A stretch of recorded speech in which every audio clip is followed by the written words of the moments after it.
Hey everybody, I'm Mike and this is Kinderhook Woodcraft. When my grandson turned 1, I made him a rattle just like this one. It's made up of 3 pieces laminated together.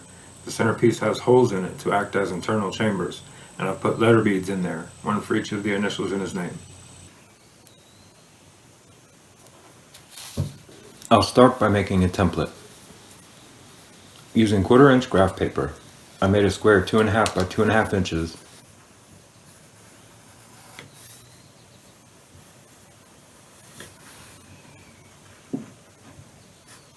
Divided it into quarters.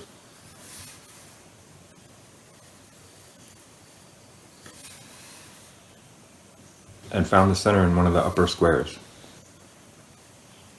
Using this center point, I'll draw a half circle with the compass set to the edge.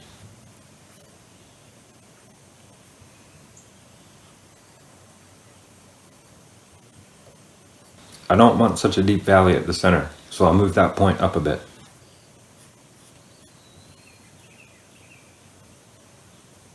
I'll connect the point at which the half circle comes to the outer edge with the point of the heart for a line of reference, and then mark another point a little further out. Using these points, I'll sketch a fair curve.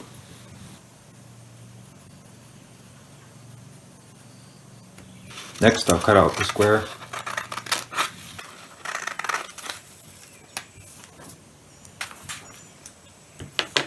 fold it in half, and cut out the shape.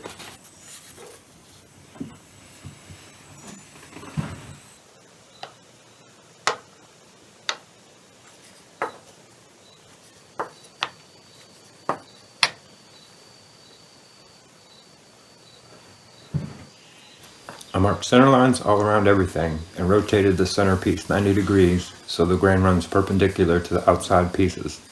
This makes for a very strong blank.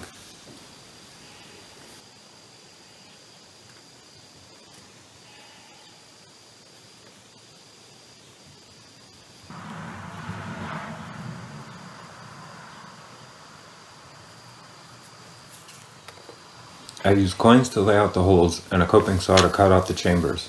My only concern is leaving enough in the centerpiece to get a solid glue up. A penny seems best. If you're drilling, I wouldn't go past 3/4 of an inch. This is called a gimlet. I'm drilling starter holes for my coping saw.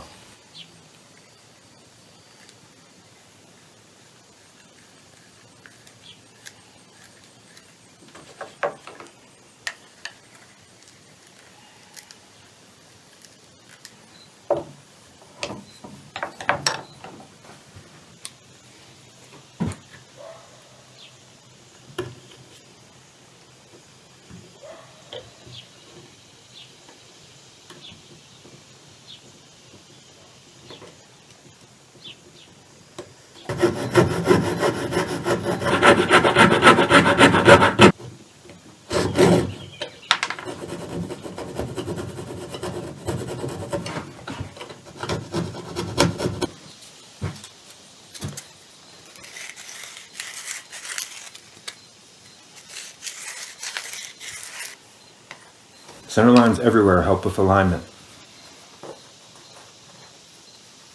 Using this triangle also was very helpful with alignment.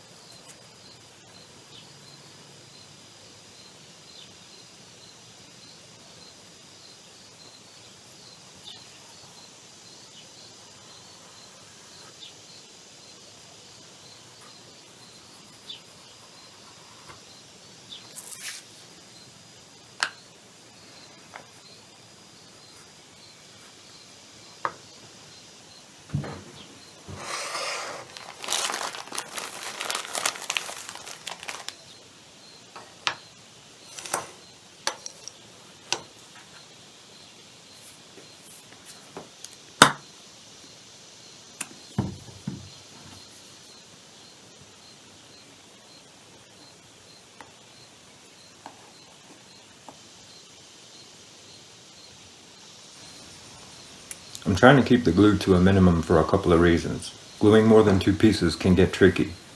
I want just enough to get a solid glue joint, but I don't want a lot of squeeze out for the beads to get stuck in.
This step is optional, but it makes the next step much easier.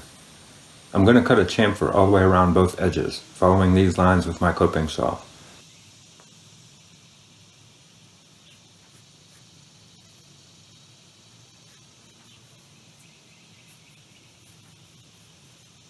This greatly reduces sanding time and will hopefully give me a more consistent result.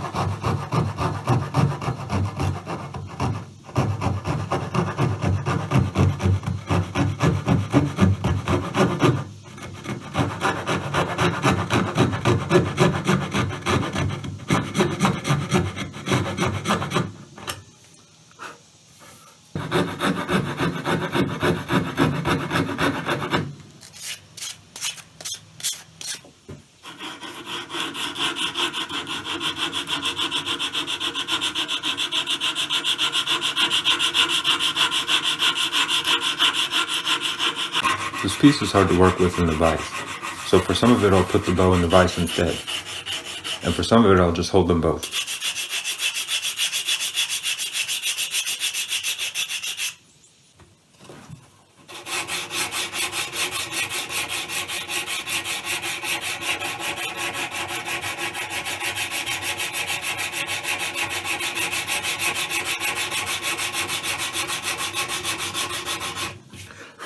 I sanded this all the way up to 320 grit, and then I covered it with mineral oil. Thanks for watching.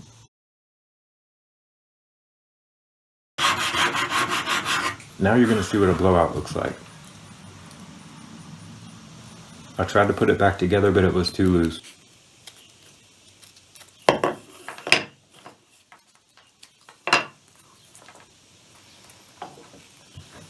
To tighten it back up, I'm just going to snip a little bit off the end.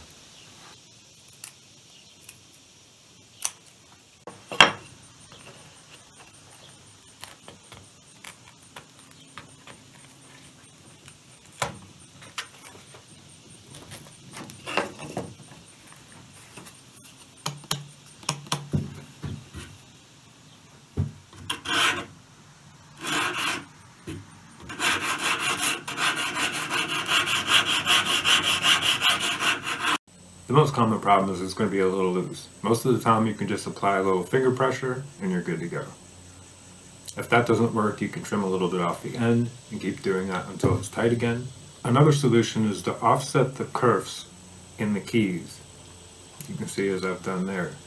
So you're adjusting the tension that way. I would say also for the higher grits like 220, you're going to have to fold over the end of the sandpaper to get it to go in the groove. Like that.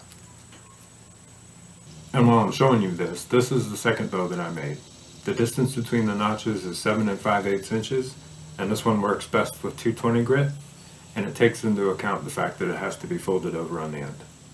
Using these two bows together, you can cover pretty much all the grits.